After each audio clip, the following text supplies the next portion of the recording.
My name is Bentro Njoe, and Brian Muraru will be our sign language interpreter for this live newscast. Of course, I'm expecting a number of experts in this field, but as of now, I'm joined by Kimani Mwangi, who is a political analyst and also a leadership and governance expert.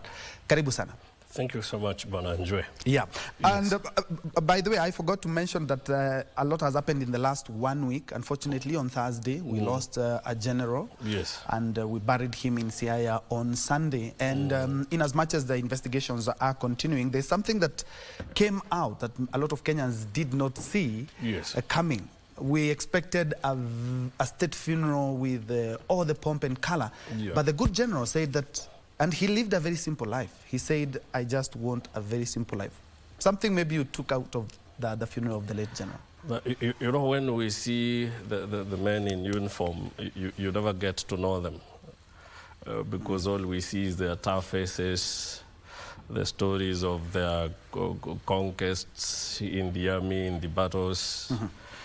We never imagined about their soft story about their human nature.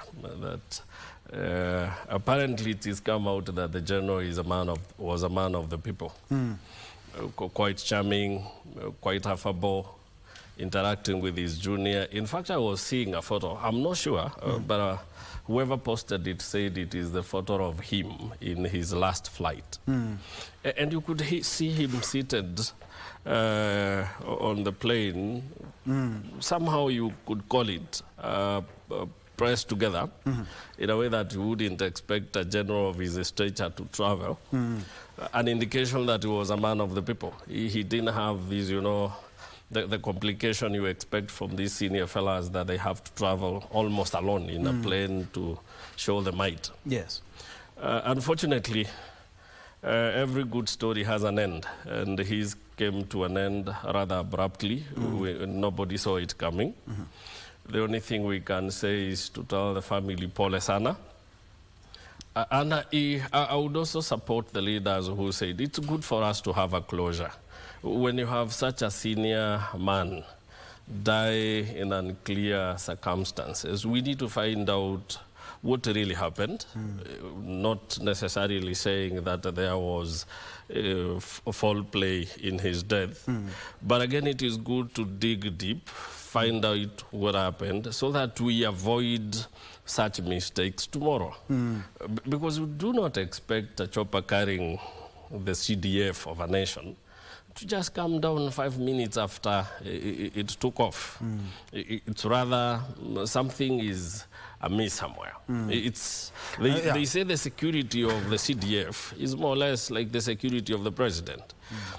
So in other words, we are saying that the plane carrying the president can come down. It should be almost impossible for that to happen, because that plane should be manned, well maintained. It should be the best of the planes, because we are carrying the topmost military man of the nation. Very true. He is the symbol of our security as a nation. And if such things can happen to our general, then we need to ask ourselves 1,001 questions. Who is safe? Especially above in the air, as if the general wasn't safe. So there ought to be serious investigations into what happened. Then there ought to be serious measures taken to make sure that such doesn't happen. Remember, he is the first ever general to die while in duty. He isn't the first one to fly, but he is the first one to die. Meaning there is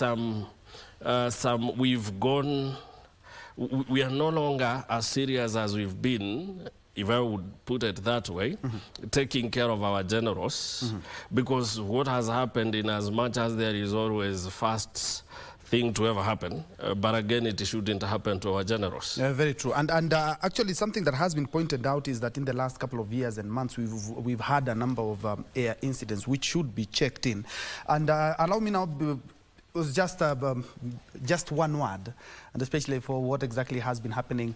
Karibu sana. Sami Meli, he's also a governance and leadership expert. Thank you so much indeed for making time. Thank you very much. Yes, and deep into it, a lot has happened in the last one week, and we will be looking at that.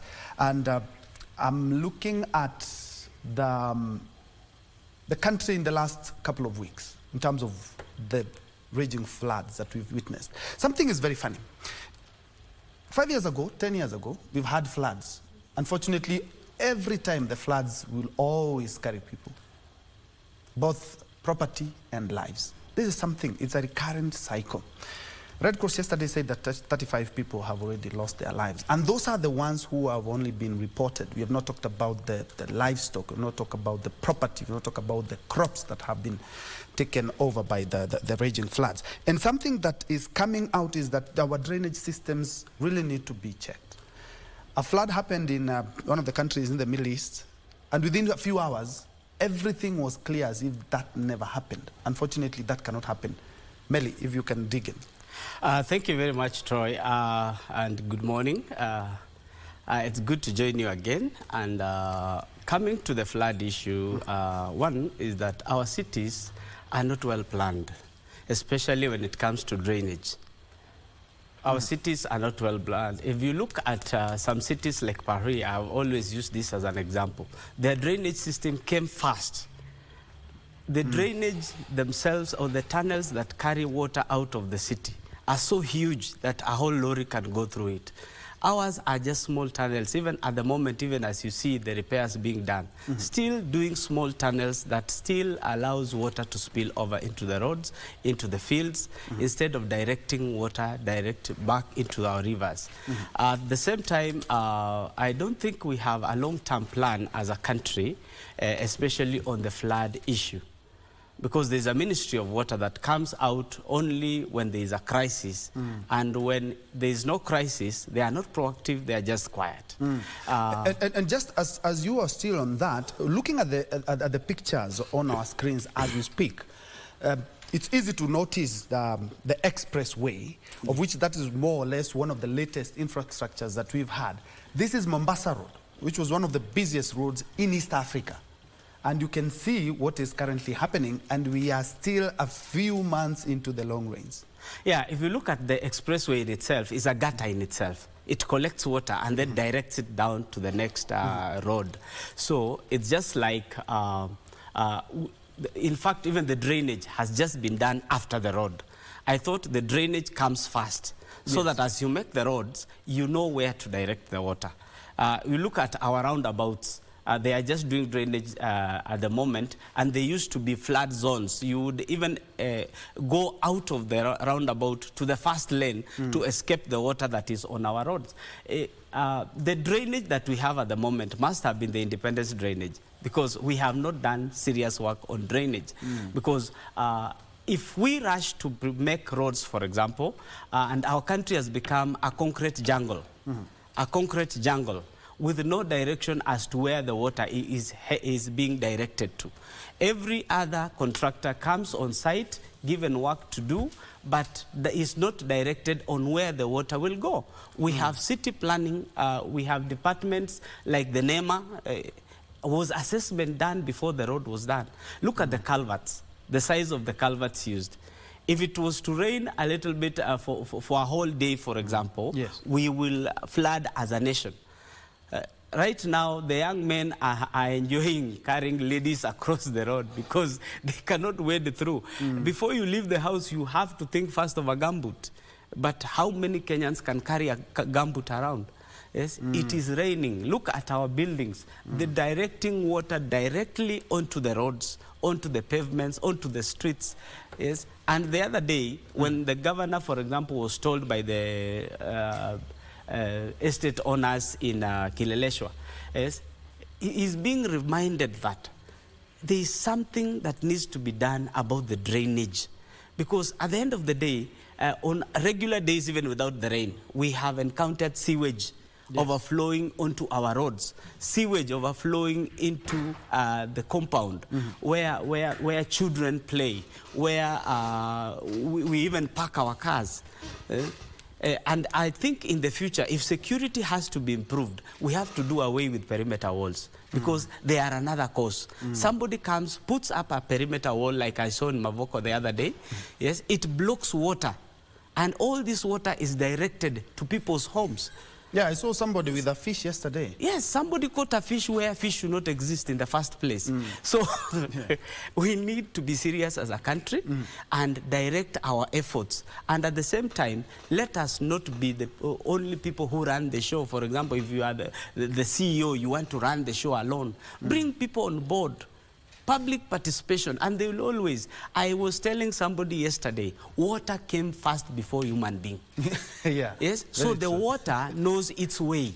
Water knows its roots to the sea. So whether you like it or not, one day water will show you where it has to pass. And it's very sad because a police officer who was helping out some people here in the city was swept away by the water. In fact, even the body has not been found up to date. It has not been found. Yes. That's the sorry state that we are in. A sorry state as a country. We are also joined by Dr. Harun Isaac Hassan, who is a leadership and governance expert. Thank you so much, Doc, for making time for us. Thanks. And we are just looking at maybe a one-week overview of the latest events in the country. And I jumped the gun because I actually did get one of the statements in regards to the late general, because that also has happened in the last 1 week. Died on Thursday, was buried on Sunday. Actually happened to be there as well. But I love the simplicity of how everything was done, and especially those were his wishes. Doc, just to wrap it up, he was one of us, and the simplicity in the whole event as we also wait for the investigators to complete their investigations. Thank you very much, Joe. I think my condolences to the General's family. General was a humble man. He has proved to the world that being a general is just a duty that has called on his way. But for him, he opted to be the most simplest human being on earth, which gives a lot of lesson to our Kenyans who probably celebrate when one of us leaves us. And the simplest way to celebrate is to make sure that you humbly rest the person who left us, the way the general has been done, and then of course support the families that have been left behind. And therefore I think the take there is that let's be as simple as the way the general was buried, and we wish his family patience and wish them all the best with the absence of their father. I know it's a very difficult time to be without a father, but I'm sure they will be correcting themselves and happily continuing with their vicious circle, which is we come from God and we go back to Him, and definitely death is an ultimate for any living creature, and therefore if we believe in that, then I know life continues. And again, from all the stories that we have heard from people who are very close to the general has left legacy in the military. In our defense forces, he left legacy. And with that legacy of his, which even the president echoed and said that when we are graduating officers soon, I don't know when the date is, he said all the things, the visions that he had for the military will be seen in that graduation. And definitely we'll expect a lot of things. When the president has pointed out, then it must be a very significant thing that we know will be of beneficial to the entire defense forces, as well as the people and the nation they take care of in terms of the sovereignty of this nation. Daud Tonje, the former general, has still his script, which is being used within the defense forces. And therefore, we expect all the script that the general has left, General Ogola has left, to be also used in shaping up and modernizing our defense forces. Let's look at the floods. And Mandera is one of the counties that is experiencing this. We've lost lives in Kiambu, Machakos, Nairobi, Kirinyaga, just to mention but a few. Waswahili wanasemanga msiba uliojitakia haina kilio. We decided to pick our own sword and kill ourselves. Why am I saying that? The corruption that has gone into us has started eating us because we blocked the nature. You block nature, nature will go into react and work on you. Even if it is not today, tomorrow you will go to see things which are not normal within the environment that we did. That will be a calamity for us. Because of our own actions. Because of our own action. Why am I saying that? You know, our earth is designed in a manner that it has a place where the hill is, it has a place where the rivers are, and it has a place where the plainlands are. And of course there is a forest. And all those play great role in keeping us safe. Ourselves, the people, the creatures who live there. If we interfere with any of the ecosystem, then just know that it's a matter of time. It's a time bomb that awaits us, which if it comes, then it will be very difficult for us to recover from it. For example, all our rivers are locked in Nairobi. We have built skyscrapers on the rivers. Just imagine heavy water coming every year, cleaning up the salinity of the soil, and then the soil becomes loose. The more water passes through there, it becomes loose. What will happen eventually? Those skyscrapers will start sinking if they don't collapse immediately, depending on how the architecture of their buildings were strengthened. Eventually, they will either sink in or they will going to collapse or fall. And therefore, the current crisis that we see at the suburbs of the city or within the city or at the county levels is because our own plans, city plans, have been very poor, and this is a collective responsibility. It is not one individual that you can blame. You will find people saying, so long as nipeleke huko karatasi yangu ya approviwe, si nitalijilipia pesa. You know, this is the language Kenyans use when they want to go and secure a government document. What are they trying to tell you? Is that they will not want to put into any consideration anything that will going to be the consequences of those actions they are doing. For example, now you have seen in Syokimau, you have seen this building called 360 where yesterday the government all were there. It's a river which passes there. And if you know the history of that building, it's one of the senior government officers who built that structure, and he has sold. And he was given approvals. Yes, and he has sold to innocent Kenyans. We know him very well. He has given to, he has been given approval. He built that place. He sold off to innocent Kenyans. Now he has collected his money and made the profit he wanted to make, but Kenyans are suffering today. For those who decided to buy a home there and thought that they have secured a long-lasting home for their family, that is not the case, because now they have to be evacuated and those structures have to be demolished. Who will going to return their hard earnings that they put in that investment? God knows. Because in Kenya, even if you are given something and that thing does not work, you have nowhere to return it back. It's the nature of our nation that we don't consider the person who become a victim of circumstance to be given back his property. And yet the person who will still be protected is the one who has sold to them, who will have returned back those monies of those Kenyans. And there are over almost 1,000 households. It's not a very few people we are talking about. 1,000 households, according to the UN standard, each household has 6 persons on average. And therefore that is 6,000 families, individuals probably. Some are more like us who have a lot of children. I mean, I have 8 children, and therefore I cross the boundary of the UN standard, which is a maximum household is 6. But me, I've already crossed that. And there are many others who have 12 and 15, or even 21, whom I know who are family members. So those included, you will still see families who will be displaced. I saw the governor of Machakos taking some immediate action in terms of summoning all those who are involved. But again, I don't think if that will go anywhere far, because of the way corruption has eaten us in this nation, I don't think if we can ever be saved. We only remain to cry every other time. Kimani, let me pick from where Doc has left and where Melly left. And Melly was very clear that indeed water was here first before us. And if you look at the waterways, they really know how they follow the trail.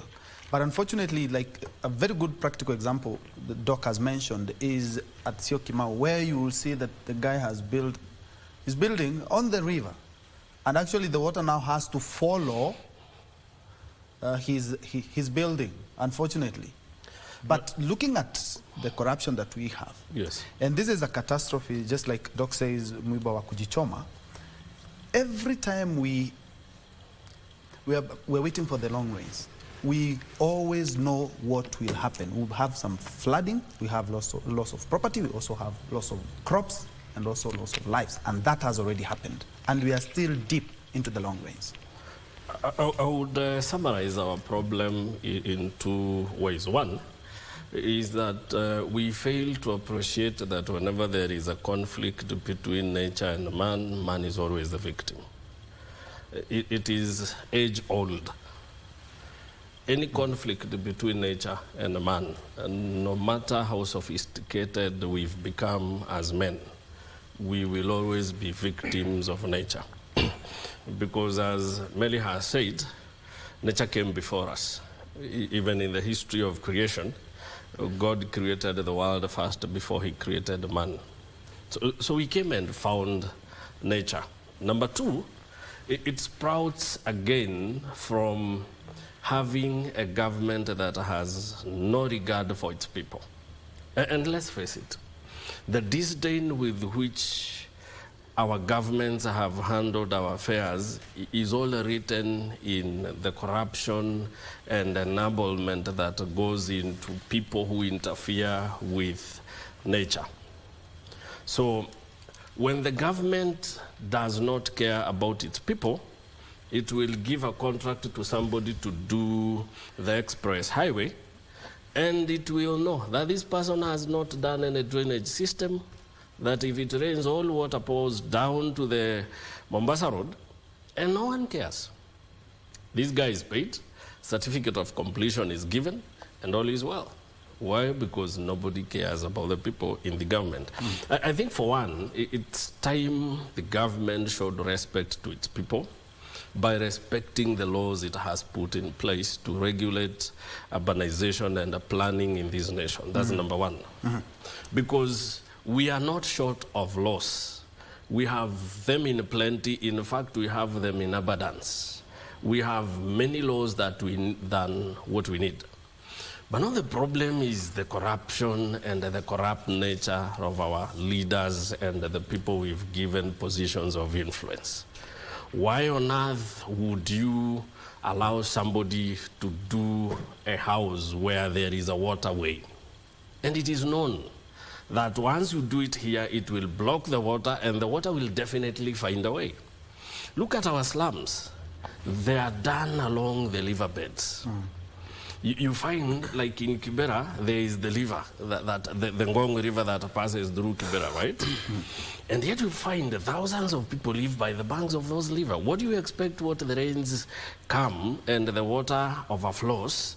These people will definitely become victims of their own actions. But again, the problem we have, and we must call it out, is the government. Because the government has city plans. The government, as Melly rightly put it, ought to have appreciated the fact that we need clear drainage systems. And it ought to have gone on before any road is constructed.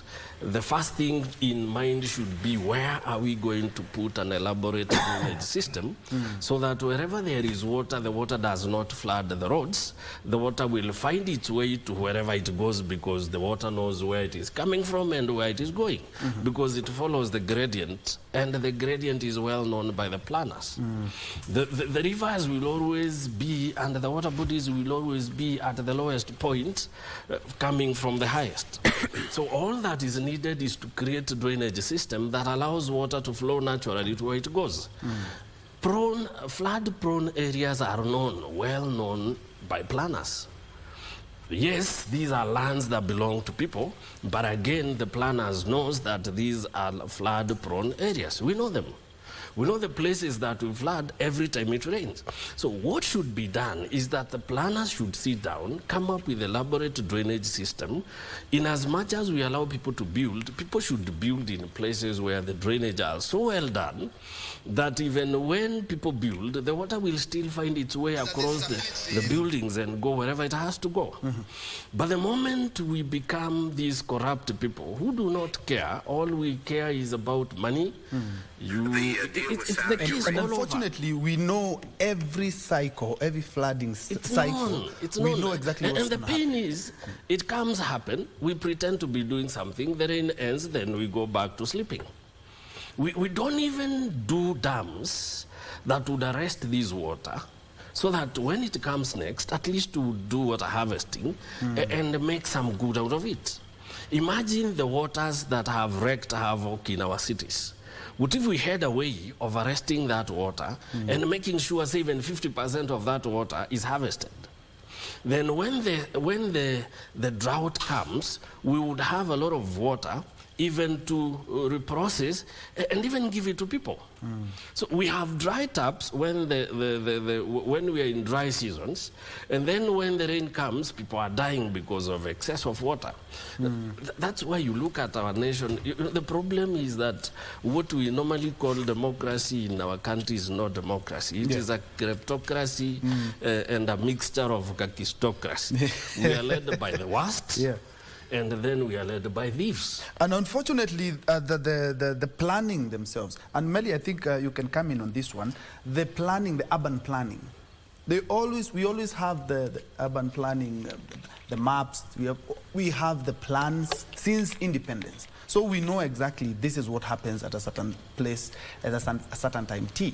But unfortunately, when it comes, we are now looking into who allowed somebody to build a house here, and that building, the planning, the approvals were done by mostly county officials, and especially in those counties that we see a lot of havoc that the floods have caused. Now, the biggest problem we have in our country is to allow politicians to run the show. That is the biggest problem. As you say so, because during Mwai Kibaki's time, we had a Ministry of Planning that ended up even giving us Vision 2030, which the successive governments are shelving it under the carpet because there is no futuristic view from these leaders. I think as a country, we need to sit down, come up with a strategic plan, for example, for Nairobi for the next 50 years. Whereby, if we were elected, you stick to the strategic plan.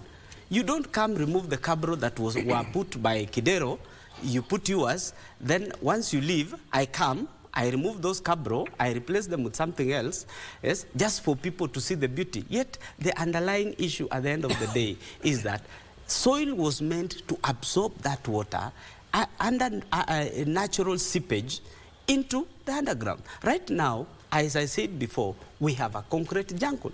At the end of the day, where is the water that used to seep through the soil into the and enjoying the other water table? Where is that water going? Now we are directing it elsewhere. And at the end of the day, we will have a country whereby we complain of floods every other time. We put aside funds for El Nino. Once El Nino doesn't show up, we put that funds into something else or eat that fund and we forget about it. What are we planning? If you look at some members of parliament who have already a strategic plan for their constituency. For example, I like Engineer Sudi so much because in Kapseret constituency, he has a strategic plan for every 5 years. What am I going to do? So the citizens know, or the voters know that in this financial year, this school is going to be constructed, that road is going to be repaired, that one is going to be done. But we do things haphazardly. Right now, if you walk in Nairobi, if you are not going into a ditch where there is water, you are in a muddy situation. Yes? Because we don't have that strategic plan that as a country, what do we want the futuristic view of Nairobi to be? What do we want the futuristic view of Machakos to be? Because we are transferring the problems of Nairobi, channel them into one river, and take them to the people of Garissa to sort themselves out. Because everything, the water that used to go this direction has been taken to this other direction. Somebody puts aside, there are houses constructed on the riparian land. Actually, there's a riparian land law that prohibits you to construct anything 30 meters away from the middle of the river. But what are we seeing? Houses, concrete, up to the edge of the river. I would see another house the other day. It has been swept, the whole soil under the house. The house is just being held by the beams. Otherwise, in the coming days, you will see that house going down. Because we have encroached on nature. And as Wangari Maathai said, may her soul rest in peace, nature, when you play with nature, nature will fight back. And it is hitting us left, right, and center. If it is not the floods, it is the drought. Yeah. Because we are careless human beings. If there is a worst human being that has lived, is the human being alive right now? Yeah, because it's actually destroyed the nature He has destroyed everything. And, even the people talking about climate change are the ones throwing bombs everywhere. At the end of the day, the ones who are promising to promote this climate change or promote that are the ones doing seeding and destroying the nature. Very soon, the rain that went to Dubai will be lacking elsewhere. We'll have a new zone where there'll be drought. And unfortunately, Africa is the worst when it comes to droughts. I think we are a playing field for the world. Yeah. Yes. And now we have an extended panel. Before you hand over to our welcome, scholar, before you hand over to our scholar, yes, there is one critical thing that at least Kenyans should understand. We have spent over 88 billion constructing expressway to just destroy our normal road that we had earlier on, Mombasa Road. Because we have put structure and 88 billion can build a road from here to my homeland. And yet, we have used that to establish a modern expressway that has become a distraction for Nairobians. Go down, you drive down there. I use expressway every day. It is very effective when all is well. But when water comes like a river, like a few days ago, you'll start speculating, am I dying or I'll make it? Because you are on top there, floods have catch up with you, your car cannot move, you are forced to hit the walls that they have constructed beside. The good thing is that you cannot fall with that wall if you are careful, but if you hit that wall, still you'll go down. But all those water are going down there, and now potholes are plenty on our ordinary Mombasa Road, which Kenyans spend their money to use. Were we to destroy Mombasa Road to have a well orchestrated corruption that minted our money, more than 88 billion, between Wayaki Way in the Westlands and Mololongo. This is the thing that Kenyans should ask. We don't need that expressway if that is how it is actually it's destroying. Exactly. Actually, that's clawing back the gains. And I'll allow us to now introduce another panelist, Oscar Omondi, who is a leadership and governance expert and also a university don. Karibu sana, Oscar. Thank you very much. We are looking at the floods because this is the one catastrophe that we always know the end result. We know that every time in Kenya we have the long rains, we have floods, we have loss of lives. As Red Cross yesterday reported that we have around 35 people. And those are the ones that have been reported. Looking at Nairobi, Machakos, Kiambu, Kirinyaga, and of course where our good friend Dr. Isaac Hassan comes from. The floods are carrying almost everything, loss of lives and property, and also crops as well. And counties, every time they put an emergency kitty to ensure that they take care of those floods. But unfortunately, we always have a recycling. Yes. After 5 years, we cannot say that 5 years ago we didn't have floods, now we have floods, or 5 years ago we have floods, now we do not have floods. Thank you very much for inviting me, Troy. Welcome. But again, the discussion that we have with you here sometimes gets a bit boring because we are always repeating. I think we've discussed floods before. Yes. But I told you that after El Nino, we were not prepared. Okay, the last time we were talking about the drought.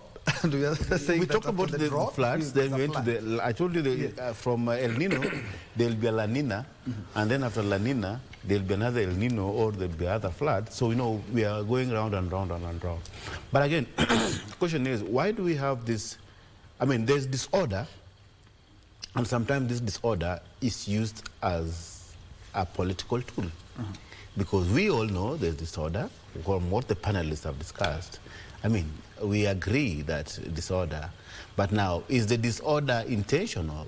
You know, do you think the people who are supposed, who are in authority, does not know what is happening?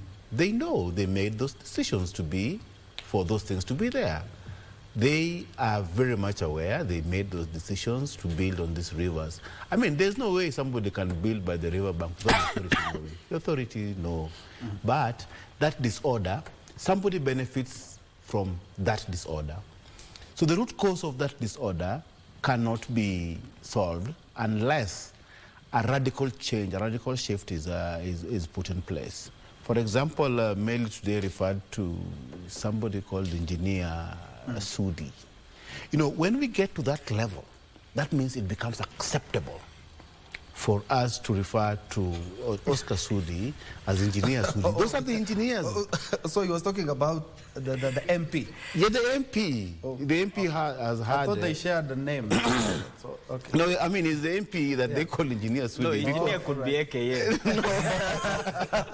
You see, when it becomes acceptable, Okay. This is the problem is that we have, even in government, that is the disorder, the level of disorder, that people who are not supposed to be called engineers, will be called engineers. These are leaders who've been elected into office. They are meant to, that guy calls to the seats in parliament. They are meant to make policies in parliament. And unfortunately, we have so many, but the implementation phase is... Yes, and we do so much reforms, not only in Kenya, in the whole of Africa. We do a lot of reform work in paper, but we cannot be able to implement it, mostly because it's a copy-paste thing. So a lot of reforms are carried everywhere. Even whenever there's a bill that comes down, people at policy levels make very good paperwork. They do a good research. They say this one. We even form different authorities. Like, if you see the history of NCA, National Construction Authority, this was an organization that was formed after a fleet of high-rise buildings that's coming down, and they were killing people, and they decided, let's have an authority. Currently, you will see some of these authorities are ranked as the most corrupt authority. NTSA, why did NTSA come into place? It came into place because of what? Michuki rules that were in our roads. Then we decided to do an authority to make sure that our roads are safe for us. But yes, the other time when EACC did their feasibility study of corrupt organizations, NTSA was more corrupt than the police for the first time. They became number one. Why did they become number one? Because now it becomes a conduit for corruption. So what we're dealing with is not like we don't have the best ideas. The other problem that we have in Kenya and mostly in Africa, in developed world, best ideas are in government. In undeveloped world, best ideas are in NGOs and in private. Businessmen have gone up proper. Those proper engineers are out of government. Yes, people in government are people who call themselves engineers, but they're not engineers. You know, so at the end of the day, when the kitchen, the food that is brought from the kitchen is already bad, whether you bring it here, how good you make it, flowers and what have been the presentation, the food did not work out well in the kitchen. People who are producing, who are initiating policies from government are not the right people to be in those offices most of the time. But people again shy, like county governments. County governments inherited people who worked in the local authorities, the local, like the county councils and what have you. You know, the employment at that level used to be MCAs and councillors by that time used to bring their brothers and what have you, and those people got into that. And now they have a very big wage bill. But still, they cannot compensate probably well, a proper engineer to work at county level, because the compensation will be, some compensation will be low. So somebody will prefer to go and do either private work or do work in a private company that does this particular business. But even if you want to do a road, or even if you want to do a house at the county level, in government, we still rely on those government engineers. Sometimes if you see the drawing of a road that has come from government that you're expected to do, if you are an engineer, you see this thing is not workable because somebody has downloaded it from an online thing, pasted it to you, given it to a contractor to do that work. They didn't go to check the environment is going to lie on. Is the soil very good for it? Did they do a good feasibility study? Everything was not done because there were no proper people from the kitchen who are supposed to cook and bring up policies and do the dirty work there to bring it to the table. So at the end of the day, by the time we see things, we end up with whatever we see today. The express road is talking about, I promise you, my brother, it will come down. Yes, definitely. No question about it. Why would you say that? I'll agree with you. You know, it's a There's no drainage, and there's something up there. Really, we have a roof here. If there's no drainage up here, it will come down. It's not like you can have, You're going to scare Kenyans. The normal road, You're Troy, going to scare Kenyans. But yes, I'm a layman on this, but from my thinking, a normal road that is done on ground, yes, you can have that it doesn't have a proper drainage. Nature will still understand you that there's no proper drainage, but this is just a normal road. But if you do a high-rise road up there and there's no drainage up there, what will end up? It will end up coming down. I think express road, give it a few years, it will definitely come down. The other day I was in Donholm. The shade, because we wouldn't want such a situation because it puts a lot of lives in danger. Yeah. That is something that can be corrected as opposed to us waiting the same way we have seen. The expressway has been, it's not a last year's infrastructure, it has been there, and it took a number of years. Yes. There's something that they can check to construct, so they can recheck the drainage systems. And that is, I think, that is what we need to do as a country, and especially in Nairobi. Yeah, but again, I think on matters drainage system, sometimes a good expert engineer can come and do an evaluation on it and condemn it. You know, it depends on the expertise. When a proper expert comes, checks the structural thing that was done, he can decide that, okay, I've checked this one, there's no way you can even put the drainage. The best solution is pull it down and do it again. All right. What have maybe a last word on that? Do you concur with what I totally agree with him. Oscar is talking about? First, I don't want to leave this out, which he mentioned specifically, Mheshimiwa Oscar Sudi, in regards to utilization of titles. In Kenya, we are proud to use any title. You'll find multiple honorables on the street. You'll find multiple doctors on the streets. And of course, engineers are not exceptional.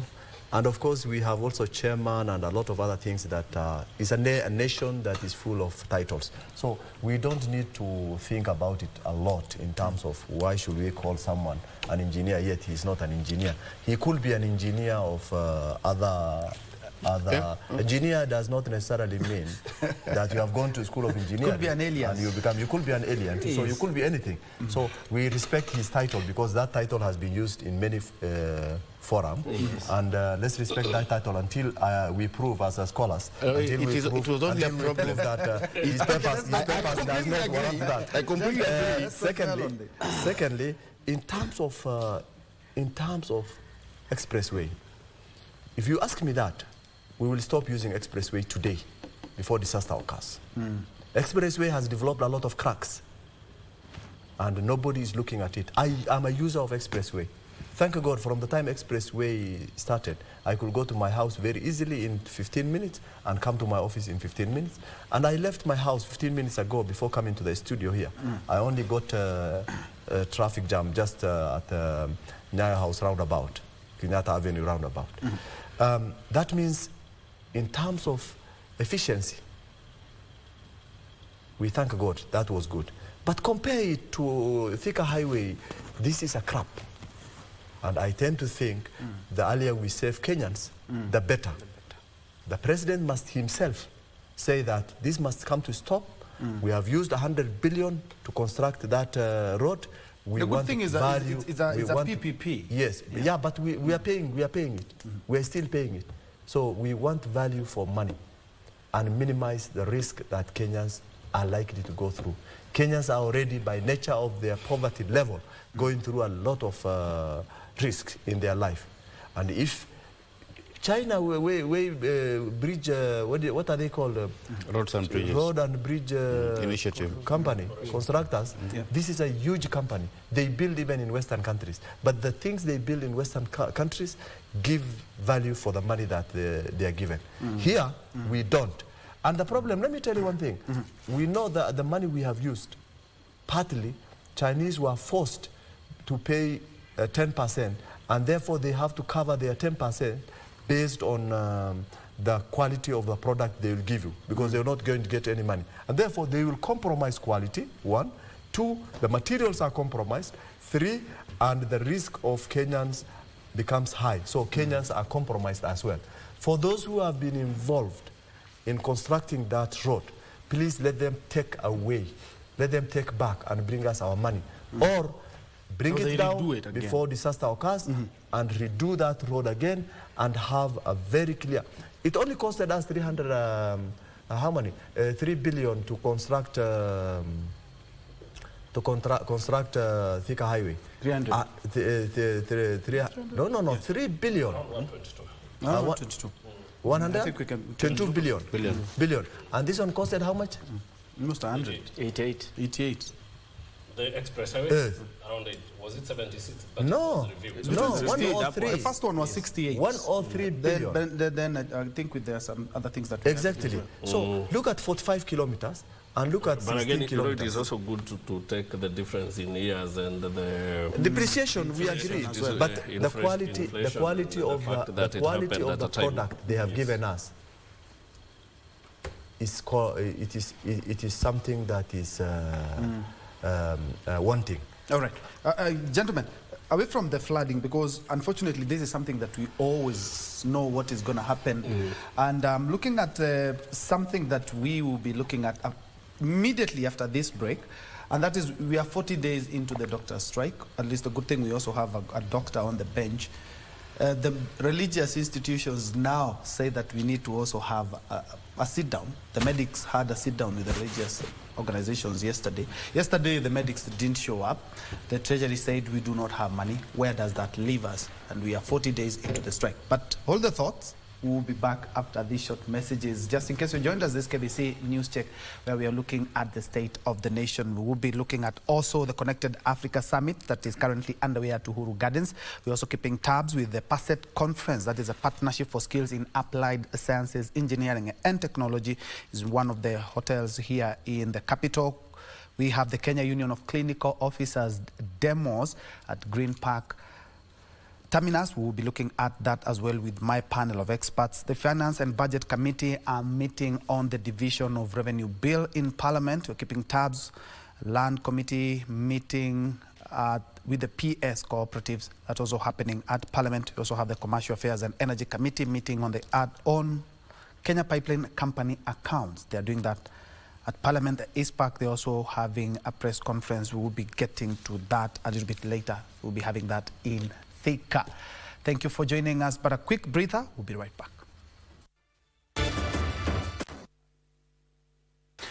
Welcome back to News Check, and many thanks for keeping it KBC Channel 1. I have 4 panelists. We have Kimani Mwangi, we have Sami Meli, we have Dr. Harun Izaki-san, and also we have Oscar Mondi, who is also a political analyst and also a lecturer at one of the universities here in the country. We were looking at the flood situation because unfortunately this is something that always happens each and every cycle. Every year we have floods, and not only do they take away lives, they take away property, crops, and also infrastructure, as we have seen from some of the pictures in the media in the last 1 week. Very quickly, what do you believe? Because we have said that we have the best policies, we have the best laws, we have the best everything, but unfortunately we do not follow that. What do you think should be the end game? One, I think, you know, we may have poor drainage system. That doesn't mean we don't have the drainage system. So I think it is high time we sit down and improve on our drainage system to mitigate on such losses tomorrow. So there ought to be deliberate actions geared towards ensuring that in our urban planning, the drainage system is elaborate, it has been improved.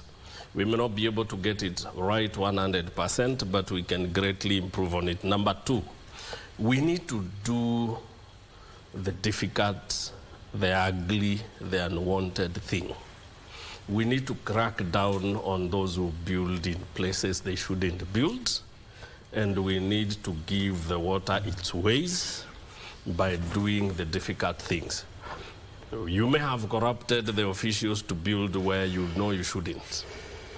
In as much as it is good to go for the officials that were corrupted, those who build where they knew buildings should not come up in waterways and riparian areas, the government ought now to move swiftly, ensure that it has secured all the riparian areas to protect people from these seasonal deaths that come with floods.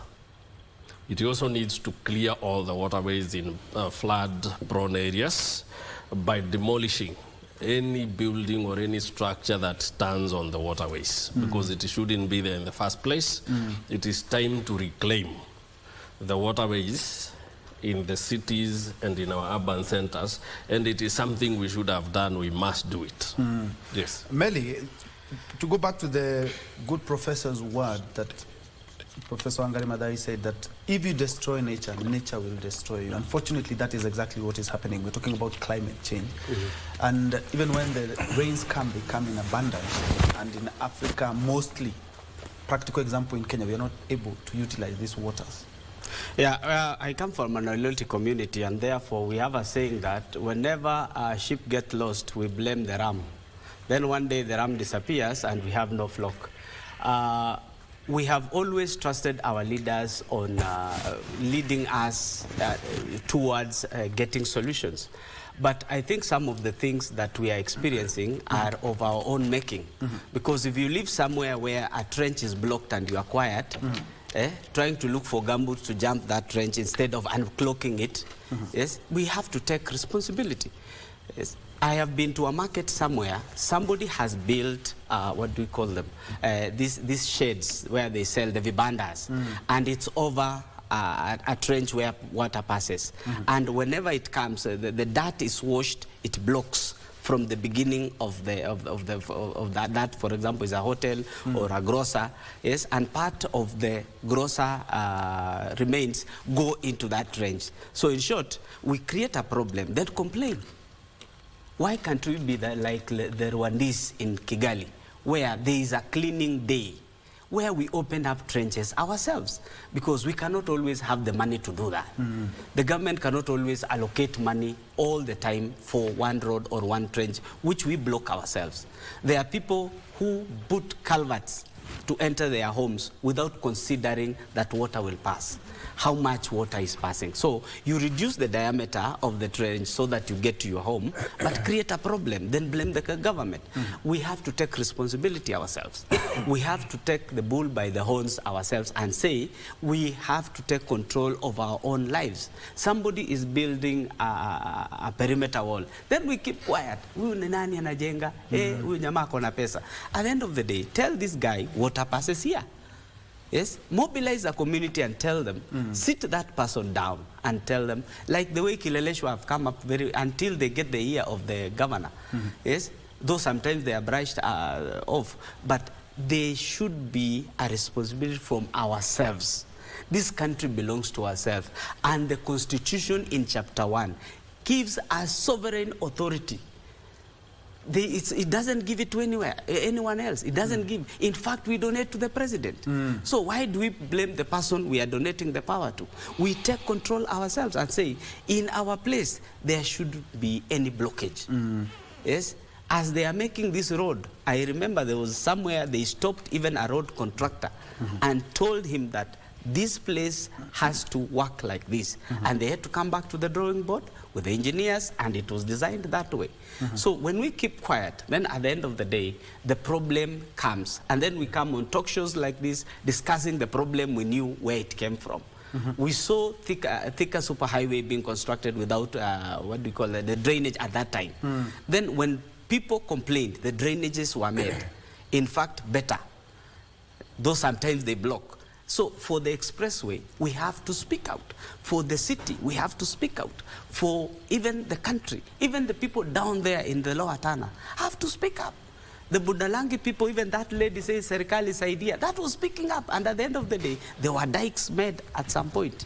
There were bridges made at some point. So we shouldn't keep on complaining. Let's come up with solutions also at the grassroots level. And we empower the leadership from the lower level. The village elders are despised nowadays. Nobody listens to them. Yeah. And Doc, I like what Melly is talking about us as Kenyans. Article 1, indeed, as he has mentioned, that it gives the power, sovereignty, power, and everything to us Kenyans. We donate it actually to our leaders. And looking at what as we were mentioning about in regards to the contractor who built, you see, he has built a structure just on top of a river, and now has diverted. Water has now, unfortunately, has to be diverted by the building itself. And sometimes you find that this building, perimeter wall, as Mehdi is saying, they lead water into people's farms. And unfortunately, because you're afraid, Dr. Hassan has a lot of money, has put a perimeter wall where there's a river, you just keep quiet. As Kenyans, we can also change that. Everyone has a responsibility in building the society and, of course, taking care of your environment. That gives you the privilege to collectively have an environment that will be conducive for everybody in that settlement. Now, we know very well Kenyans can throw anything from their windows of their cars on the streets. Even with the provision of dustbins, their conscience does not tell them that this is supposed to be thrown in a dustbin. So they don't do that. So we have a challenge with the society themselves. And therefore, societal problem is so strong that we need a lot of resources to change the dynamics and thoughts of our society in order for them to understand that this is a collective responsibility. One. Number two, in regards to wreck contractors, I think we need to bring them to book and let them answer for the damages they have caused within the society. Secondly, for those who have approved those plans or given go-ahead, the construction, knowing that it was on top of a road, both entities that are involved, they should be brought to book. Because according to our understanding, government documentation lasts as long as the government exists. And therefore, on that note, we expect all those structures that are in the river beddings or on top of the rivers or even water flows or the swamps where rivers where constructions were not intended to be constructed at, we should reverse it back. We should go back there and check documentation. There are people who have signed. There are those ones who have passed on. There are those ones who have retired, and there are those ones who are still in office. Those people should come to, they should be brought to book. If we don't punish people who are killing the society through their corrupt decision, then we will never move out of corruption and we will never end this crisis. You will see someone calling, a very senior government officer calling, when you complain or you say this is not right, let's move on. And we are trying to say that the society must take their lead and take their sovereignty and act. No, the law does not say that. We have those privileges, but we have handed over to respective authorities. You are not supposed to be interfering with properties of other people, the so-called properties, even if they are in the wrong place. But you have option. One, to report to the authorities who are involved. Two, to go to the police. Three, to demonstrate if people are not doing the right thing, or communicate with your leaders so that they are able to echo it out with the right people. It's a good thing you mentioned about speaking out, because there's a point where some residents, I think it was in Athi River, where they complained about a company that was dumping dumping Absolutely. waste into a Absolutely. river, and that changed. Yes, absolutely. This is a long time when, according to Jirongo, when nuclear waste was deposited in northern Kenya, we were illiterate. We were people who were just like animals. We were following our own animals, and we were enjoying when people come with a vehicle and digging and using you to dig a place. Our people were used to dig their own graves because they dug that place. Once they finish at night, they are told to go home with no money. And then the animals that were slaughtered for food at that particular time when the digging is going on was also theirs because they were forced to bring it. And then at night they dump those things and close those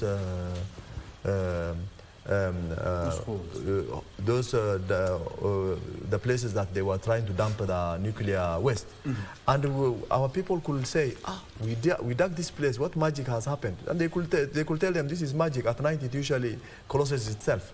And they had to buy that in because they did not understand the whole technology that those people come up with. So community can do something and refrain others not to commit crime or commit something that will going to affect them later. But the problem is the community leaders are given some tip. When a contractor comes, have you seen how contractors work in Kenya? When I'm given a contract in certain location, I look for the elders and the chief, I give out some money. You do not understand why money is given to you.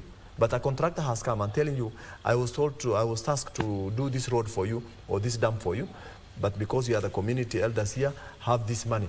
Nobody asks, what is the purpose of this money that you are giving me?